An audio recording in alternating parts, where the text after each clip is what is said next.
Hi there, I'm Yang from Shining3D.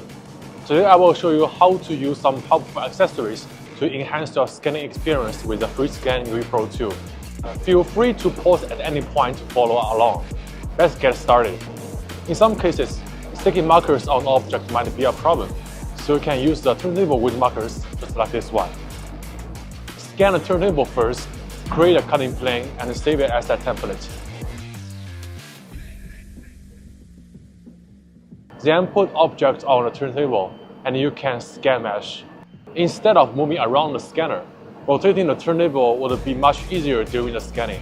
After acquiring enough data for the top side, you can create a new project and flip it over to scan the bottom side. Be sure to capture as much side data as possible since we are going to align these two projects by features. Having enough common data is the key.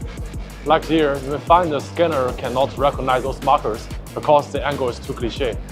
To solve this, we could also place some dice along the parts to make the scanning for alignment.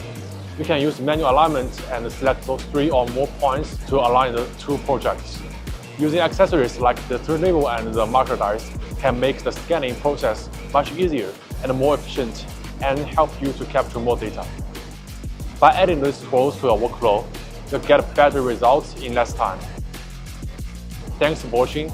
Enjoy our products.